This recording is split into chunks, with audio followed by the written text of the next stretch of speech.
I've talked about my road trip on this board before. Sick to death of working myself to death, I took the first vacation of my life last year.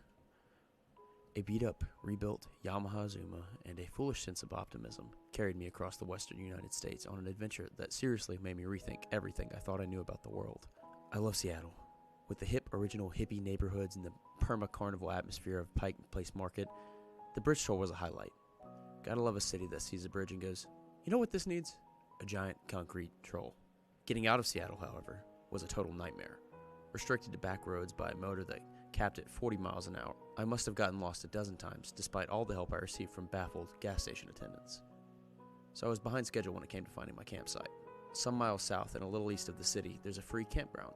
It's most often used by horse riders, and boy, you can smell it. That's actually what guided me in the last few miles. There's a gravel road off of a service road, and then a few crooked, unpaved paths off of that. The trail markers were all bent, broken, or faded. In the end, I had to follow my nose. I set up my junior scout tent in the fading twilight. Mine was the only one there. I had the place all to myself. After a quick meal of apples pilfered from a previous campground, I did my usual travelogue spiel to my video camera by lantern light before turning in. I'm not sure how long I slept. I know I checked the time, but I'll be damned if I can recall what it was. Something had disturbed my well-earned beauty rest, but I was too groggy to remember what it had been. I sat in a stupor, too alert to fall back asleep, too sleepy to be totally awake. Something brushed the side of my tent, and suddenly I was more awake than I'd ever been. I had done plenty of camping by that point. I was familiar with the sounds of usual nighttime critters, from raccoons to coyotes. Nothing had ever bothered me in my tent before. Just snuffed around camp before wandering off and leaving me be. From the sound of the footsteps, it was walking on two legs. This was a first. My mind immediately jumped to the worst possible conclusion. Bear. There's a lot of conflicting information out there on how to deal with bears, and a lot of it depends on the type of bear. Sitting there in the dark with my heart beating in my throat, I had no way of telling which species I was dealing with. Shout out or play dead? I was 30 yards from a cement block outhouse that might be a better shelter. As quietly as I dared, I slipped on my boots and got ready to dash. The tent zipper seemed impossibly loud in the night. As I worked it open, centimeter by centimeter, it moved agonizingly slow. Once outside, I craned my neck around to see if the bear, if that's what it was between me and the outhouse. With the incredible illumination of the Milky Way, I could see the campground clearly all the way to the tree line. There was nothing out there. I could feel something watching me. It was like feeling an insect crawl along the back of my neck. There was no logical way for me to know something had its eyes on me, but out there in the dark, in the middle of nowhere all alone, I couldn't dismiss it. Still on high alert, I crept along and tried not to crunch the gravel under my feet too loudly. The outhouse was still my best bet. The door was propped open by a stone, but inside there was a heavy, dusty bolt lock. I would have to spend the night surrounded by the smell of not only horse, but also human poop. I figured that was a fair trade for not getting mauled or eaten. My hand was on the latch when I heard an awful crunch of footsteps in the gravel behind me. I kicked the stone, propping the door open out of the way, and slammed the heavy metal door shut, no longer caring how much noise I made. Whatever was on the other side had thumbs. Something tugged on the door as I struggled to bolt it shut. I won, but it was close. There was a metal mesh along the top of the structure for ventilation. Through it, I heard the bellows of heavy breathing that matched my own. My phone was back in my tent because I'm an idiot. There was no way to tell time. The same stupid impulse that brought me out here in the first place kicked in. I had to know. Hello? Silence. Maybe they hadn't heard me. And then, hello? I could have shit myself. I was in the right place for it.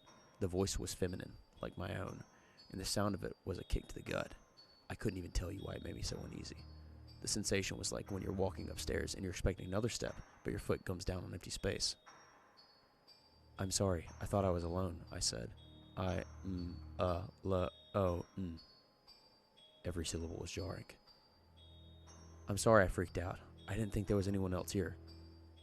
Sorry, I'm here.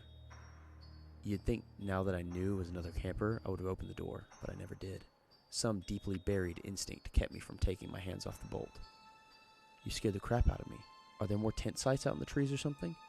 I'm something. There are more. Her words made me sick to my stomach. Again, I couldn't even have told you why, only that they did. From her odd syntax, I guessed English wasn't her first language. Do you need to go? Use the bathroom, I mean, because I'm going to be in here a while. That wasn't a lie. I wouldn't have opened that door if it was my own mother on the other side. You need to go.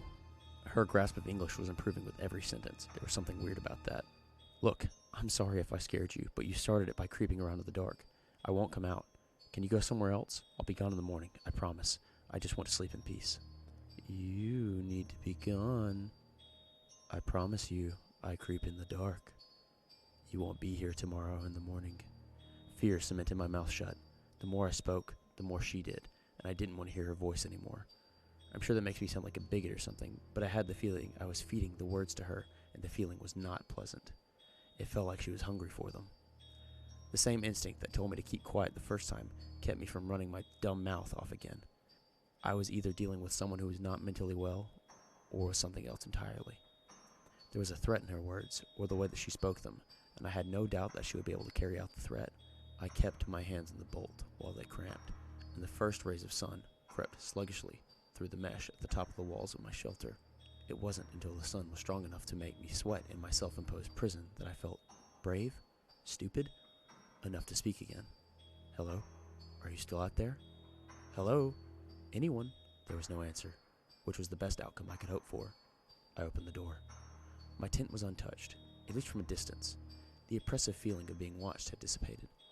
I dressed and broke down the camp in record time. My moped cranked to life, but it wasn't until I went to put my helmet on that I saw the footprint. I'd kicked that rock pretty far. It was close to my bike. Naturally, I went over to it. I had to know. It was a clear outline of fresh mud. There was a single print on the smooth gray of the stone. Not human, but a hoof that looked like an unshod horse or goat. It was so fresh, so vivid. It hadn't been there last night when I used the bathroom before I'd gone to bed. By the soft mud in front of the outhouse door were more of the same, some of them on top of my own footprints. If you want to go looking for whatever the hell it was, be my guest. Just be careful with your words out there, because I figured out what was wrong with that voice when I watched the playback of my travelogue video. It was my own. Update. I have the name of the camp. Swamp Wells Horse Camp. It's hella farther out than I thought it was. South of Portland, even. Sorry for my crappy memory. Video to follow it up if I can figure out how to get it off this old camcorder and onto YouTube. Second update. Video is up. Please note that I am a very melodramatic person, and I wanted this to be in the middle of nowhere and immediately started to whine about it. I'm sorry for how annoying my voice is.